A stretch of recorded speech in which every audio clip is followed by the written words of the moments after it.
조용한 기도하심으로 청년부 예배를 시작하겠습니다.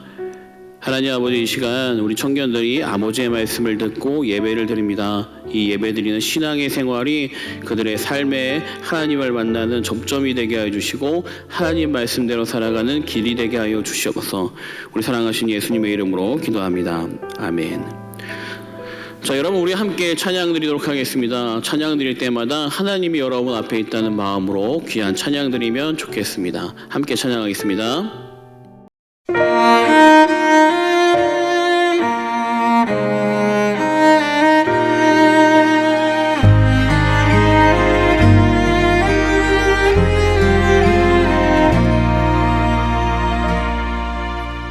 나는 하나님을 예배하는 예배자입니다.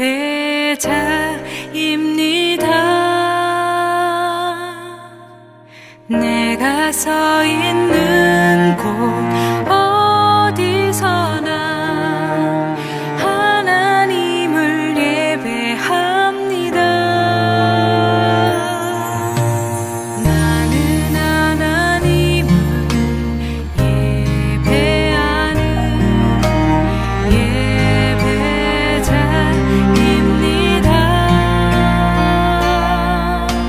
내가 서 있는 곳 어디서나 하나님을 예배합니다. 내 영혼 거룩한 은혜를 향하여 내 마음 완전한 하나님 향하여 이곳에서 바로 이 시간 하나님을 예배합니다.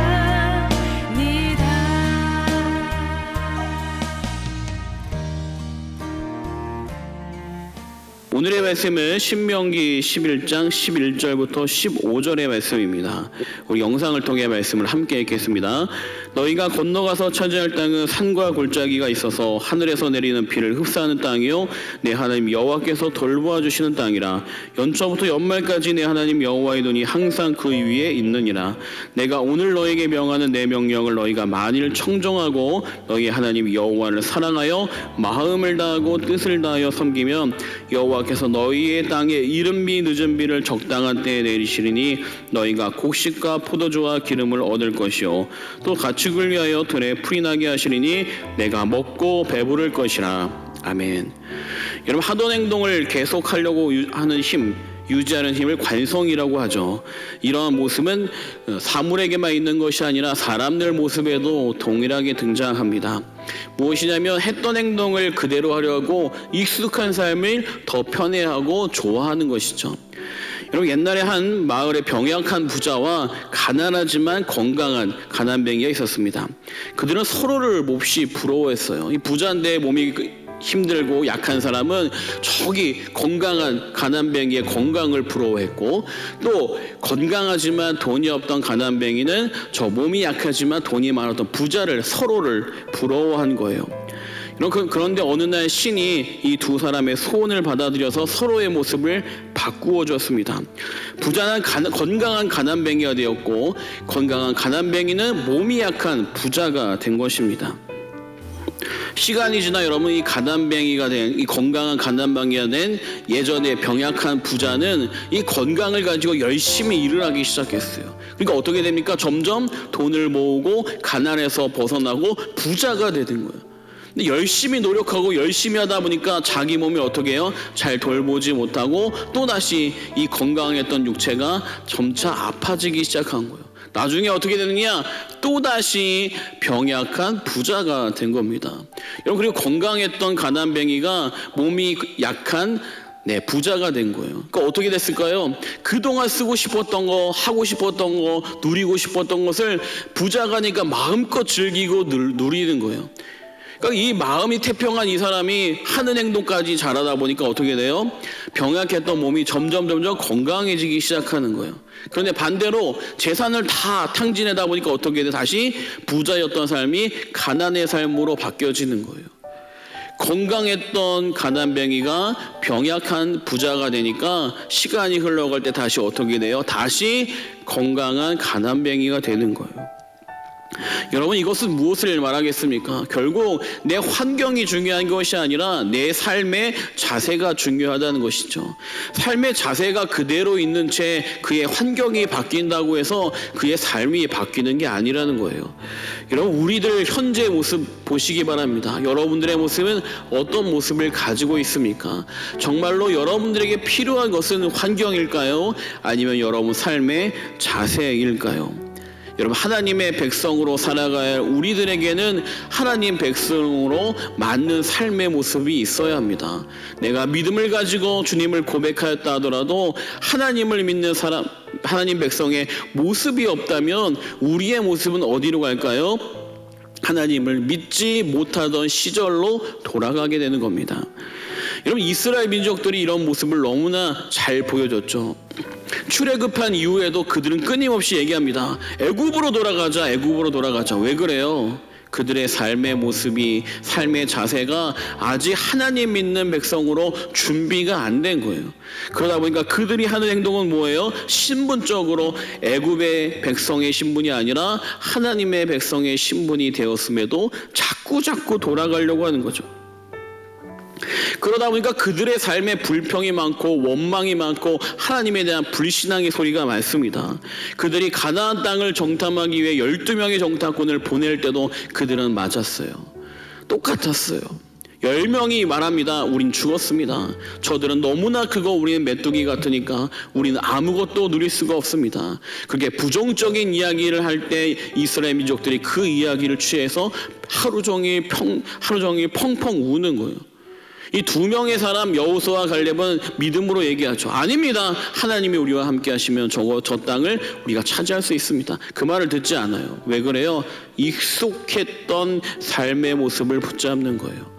불신앙의 삶을 가졌던 그들의 모습, 하나님의 민족, 하나님의 백성의 삶의 자세가 아니라 애굽의 노예로 살았던 삶의 자세를 여전히 붙드니까 그들은 무엇을 선택하는 거예요? 불신앙적인 삶을 선택하는 겁니다. 여러분, 그러므로 우리에게 필요한 것은 하나님 믿는 백성은 하나님 믿는 백성의 모습으로 살아가야 삶의 주제가, 삶의 자세가 필요한 거예요. 그래서 이스라엘 민족들에게 하나님이 그 믿음 없었던 불평과 원망의 백성들은 광야에서 죽게 하셨어요. 그리고 어떻게 됩니까? 출애굽할 때 20살 이하의 어렸던 사람들이 바로 가나안 땅에 들어가게 되는 겁니다. 들어가기 전에 모세를 통해 하나님 말씀하시는 거예요. 너희가 하나님의 자녀로 살려면 이렇게 살아야 한다. 그 삶의 말씀, 삶의 자세를 가르쳐주는 말씀이 신명기, 하나님의 말씀을 기록한 내용입니다. 여러분, 여기서 말하고 있는 중심의 말씀이 바로 오늘의 말씀에 나와요. 너희가 이런 자세로 가나안 땅에서 살아야 한다. 이런 말씀이 나옵니다. 너희가 건너가서 차지할 땅은 산과 골짜기가 있어서 하늘에서 내리는 비를 흡수하는 땅이요. 여러분, 이스라엘 민족들이 애굽에 살 때 대부분 평지였습니다. 이 평지다 보니까 나일강에 있는 물을 퍼서 올려서 이 평지에 물을 퍼뜨려야 돼요. 그러니까 애굽은 수로가 발전돼 있고 이 낮은 지역에서 높은 지역으로 물을 끌어올리는 수차가 발전돼 있어요. 그때 사람들은 어떻게 했느냐? 자신들의 발로 물을 퍼서 그 애굽에 있는 물로 보내는 것이죠.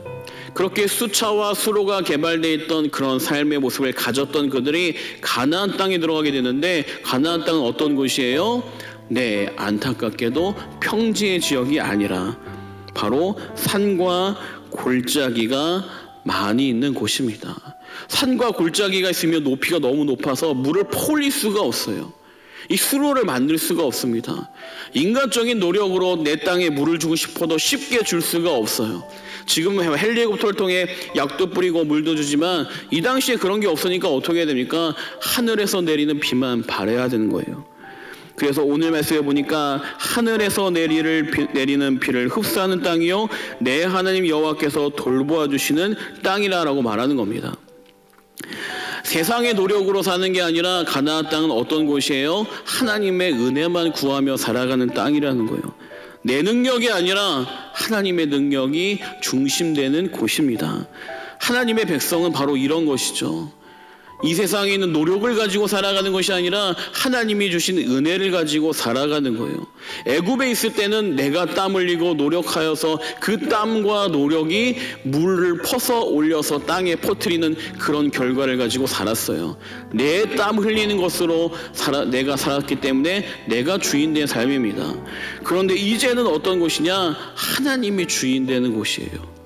이 10절 말씀, 오늘 읽은 말씀, 전에 있던 말씀 보게 되면 내가 들어가 차지하는 땅은 내가 나온 애굽 땅과 같지 아니하니 거기에서는 너희가 파종한 후에 발로 물대기를 채소밭에 댐과 같이 하였거니와. 네가 물을 뿌렸던 곳이지만 애굽은 이제는 아니야. 네가 뿌리는 곳이 아니라 하나님이 주는 비를 기다리는 곳이야. 하나님 믿기 이전에는 나의 힘, 나의 노력으로 살았습니다. 근데 이제는 무엇을 갖고 삽니까? 하나님의 은혜를 가지고 사는 것이죠. 여러분, 그런데 이런 이야기 들으면 이렇게 얘기할 줄 몰라요. 목사님, 제 삶을 어떻게 보고 그렇게 쉽게 얘기합니까? 제가 얼마나 아르바이트를 열심히 해야 제가 수업료도 내고 제가 얼마나 열심히 취업 준비를 해야 좋은 곳에 취업을 하고 그럴 수 있는데 어떻게 인간적인 노력을 내려놓고 하나님의 은혜만 바라고 삽니까? 이렇게 말할 수 있겠죠. 여러분, 맞습니다. 그렇게 할 수 있어요. 내가 발을 열심히 굴려서 물을 많이 퍼올리면 땅에 많은 물을 주니까 내가 노력하면 노력할수록 물을 많이 줘서 많은 것을 거둘 것이라 기대를 가지고 농사를 짓습니다. 그런데 여러분, 정말 얻을 수 있을까요? 내가 노력한 대로 열심히 하면 될까요? 요즘 청년들 중에 주식하는 청년들 많다고 하는데 주식 정보 많이 보고 유튜브 많이 보면 내가 투자하는 것마다 정말 수익이 많이 나나요?